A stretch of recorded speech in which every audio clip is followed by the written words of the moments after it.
morning, dear viewer, from wherever you're watching us. Welcome to special edition right here at Kings TV. Let's take a look at the headlines.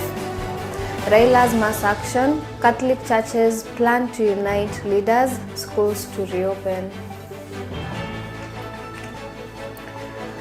Many thanks for joining us. For more information, follow us on Facebook at Kings TV and YouTube at Kings Fraternity. I am Carol Karim.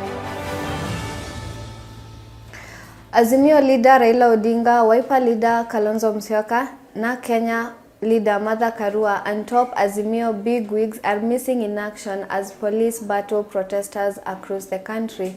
Mary Kihu has more.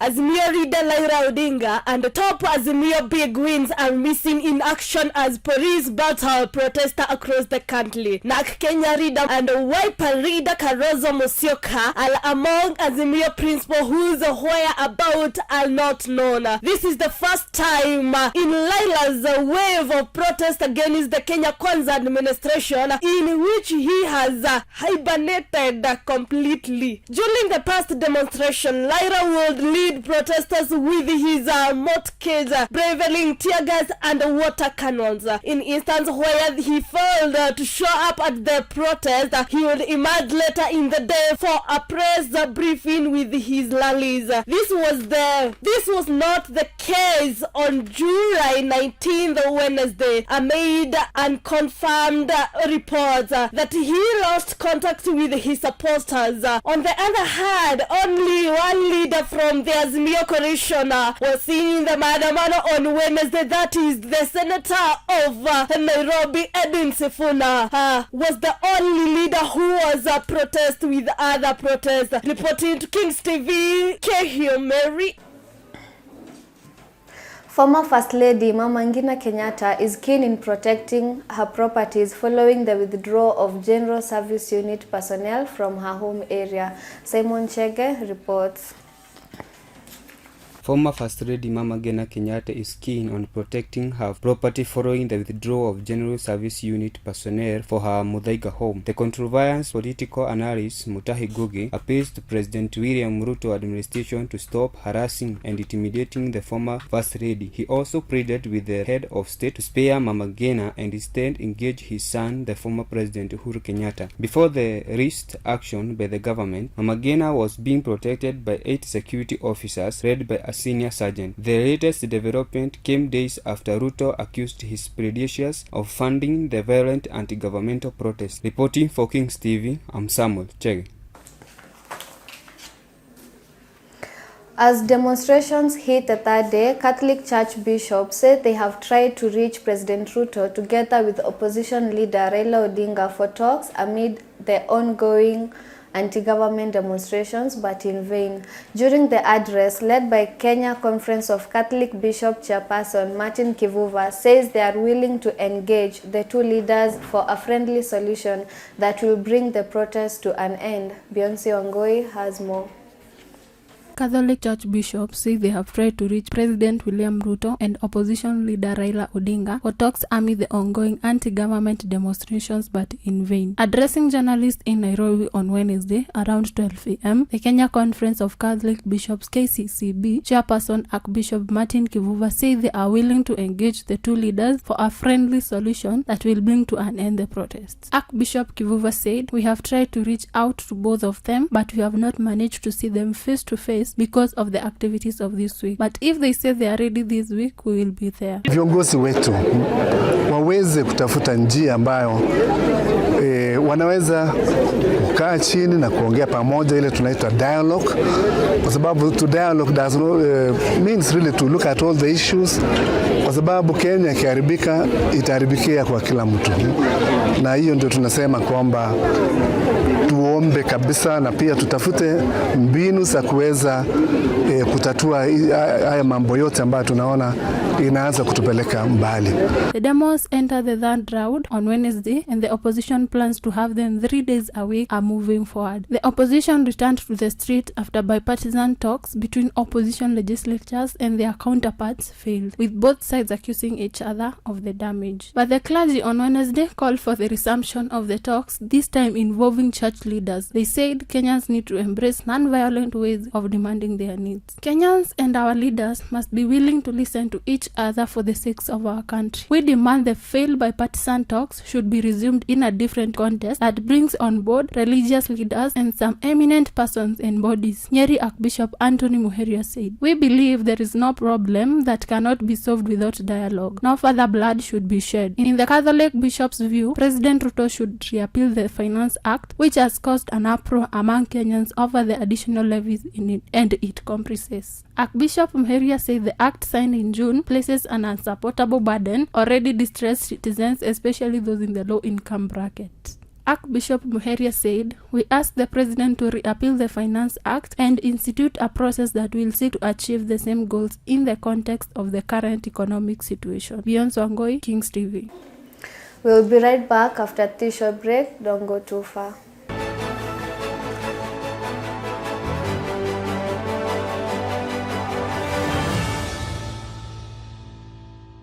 Welcome back. The government has announced the reopening of all-day primary and secondary schools in Nairobi, Kisumu, and Mombasa counties respectively.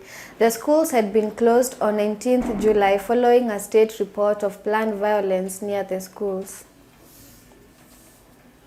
In county news, the Azimio anti-government protests took place in various counties, Makueni included. In the process, many have been injured, arrested, and others have lost their lives. Simon Wawero has more. During last week Azimio One Kenya coalition anti-governmental protest, most of the counties were involved in them. On Wednesday 19th, the demonstration were experienced in less counties such as Kisumu, Nakuru, Makueni, Nairobi, and Mombasa. Mount Kenya counties did not engage themselves in the anti-governmental protest, residents saying that the protests were bringing a big loss to the economy. Many people have been injured and killed, others have been arrested. In Kisumu, 3 people were shot dead and 14 are nursing injuries at the Jaramogi Oginga Odinga Hospital. 3 people were killed in Mlolongo, 2 were killed in Kitengela, and 1 in Emati. The 3 towns in Nairobi Mombasa Road Highway. The 3 towns are in the Nairobi Mombasa Highway. One in Mathare, 1 in Mathare Slum, and 1 in Sodu. More than 300 people were arrested on Wednesday. Interior Cabinet Secretary Kindiki Kithure said they were arrested in Mombasa, Kisumu, Nairobi, and Nakuru, and other towns where police crashed with protesters. Reporting for Kings TV, I'm Simon Waweru. We will take another short break. We'll be right back with the health sector.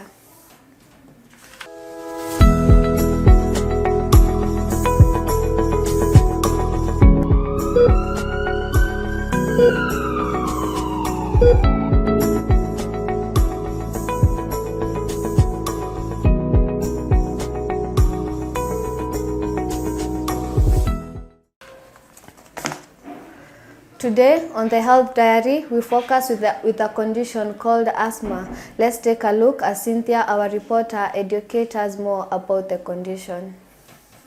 Today on Ask Your Doctor, we will take a view on asthma. Asthma is a condition in which a person's airways become narrow, swell, and produce extra mucus which make it difficult to breathe. There are numerous types of asthma that are allergic asthma, seasonal asthma, occupational asthma, non-allergic asthma, and difficult asthma. One may ask how to know if they have asthma. Equally to other diseases, there are common triggers like infection, like cold and flu, allergies such as pollen, dust mite, animal fur and feathers, smoke, fumes, and pollution, medicines, particularly anti-inflammatory painkillers like aspirin, emotions, including stress and laughter. Asthma symptoms include shortness of breath, a tight chest which may feel like a band is tightening around it, and cough. Asthma can also be prevented through various ways such as identify asthma triggers, stay away from allergies, avoid smoke of any type, and prevent cold. Does asthma have cure? Can a chest X-ray show if you have asthma? No, there is no cure for asthma. Inhalers, which are the device that let you breathe in medicine, are the main treatment of asthma, and chest X-ray may not be able to show whether you have asthma. Reporting for Kings TV, Cynthia Nyambura.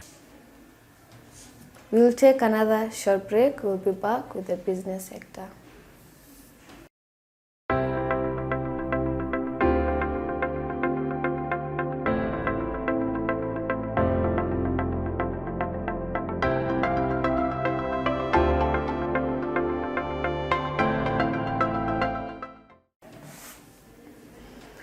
Equity Group has granted its staff 5% of its entire shares, that is 198 million shares valued to 10 billion under the employee share ownership.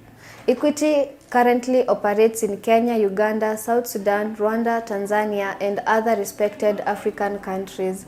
Dominic Muya has more. Equity Group has granted its staff 5% of its entire shares, that is 198 million shares, valued at 10 billion Kenya shillings, under the Employee Share Ownership Scheme. James Mwangi, the Equity CEO, who heads the world-ranked number 4 best bank, seeks to align staff interests with the shareholders' long-term goals, attract talent from global multinationals, drive performance and culture, and be part of the attractive variable pay packages through the immediate cash bonus.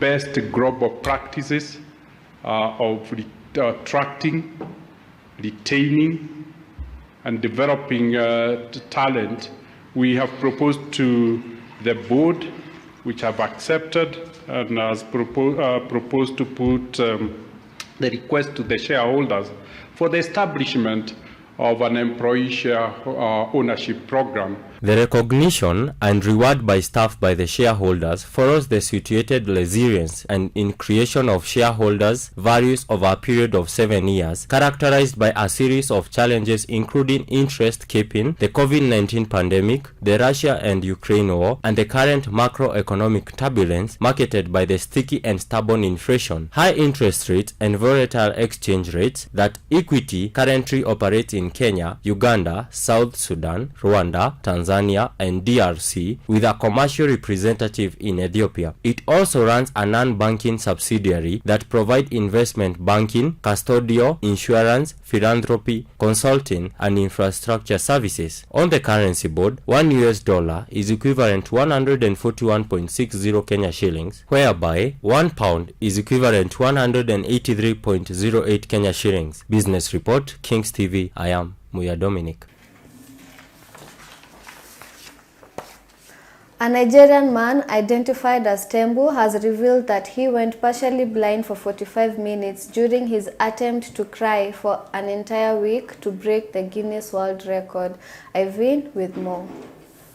Nigerian man identified as Tembe Ebere has revealed he went partially blind for 45 minutes during his attempt to cry for an entire week to break the Guinness World Record. Ebere confirmed he was partially blind after he experienced headache and a swollen face. He revealed that he had to force himself to cry to break the record. He said, while adding that he was determined to cry for 1 week as he planned despite the difficulties encountered. Ebere also confirmed that he did not apply to Guinness World Record and that his attempt will not be officially. Ebere was among the many Nigerians who caught the Guinness World Record favor following Hilda Besi cooked a thon record, where she initially cooked for 100 hours but was officially recorded as 93 hours and 11 minutes by the body. Some Nigerians have attempted to set a world record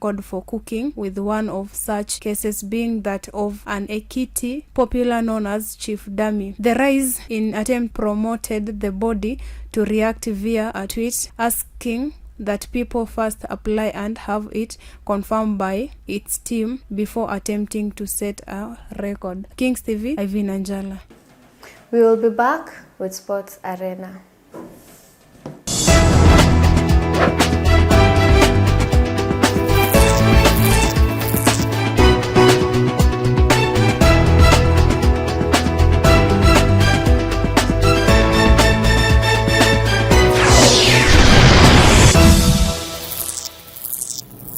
Welcome to Sports Arena, where today we venture into Women's World Cup and major summer transfers.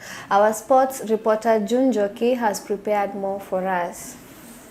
Welcome to Sports Arena, where we serve you what is ongoing in the world of sport. We start off with Women's World Cup, which took off on 20th of July, whereby New Zealand went on head-to-head with Norway and scored 1-0 respectively. League One club Portsmouth have signed Norwich City forward Abu Kamara on a season-long loan deal. The 19-year-old made his senior debut for the Canaries in April and has appeared in 3 Champions matches. Ethan Ampadu, a 22-year-old defender, has been signed off from Chelsea to play for Leeds United. James Balagizi has been signed off from the Premier League side Liverpool to play for Wigan Athletic. In other fields of sports, Ronex Kipruto celebrates victory at the 2022 New York City Half Marathon, but he has since been provincially suspended for using a banned substance. Gold Coast is ready to step in to stage the 2026 Commonwealth Games after the state of Victoria pulled out, said Mayor Tom Tate. That's it for Sports Arena. Kings TV, Junjo.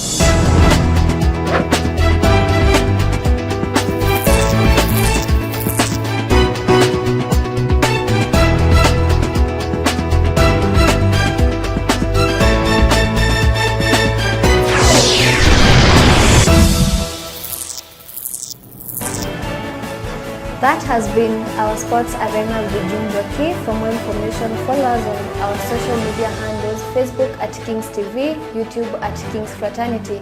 Stay tuned and remember, Kings TV is where news comes first. I am Carol Kareli.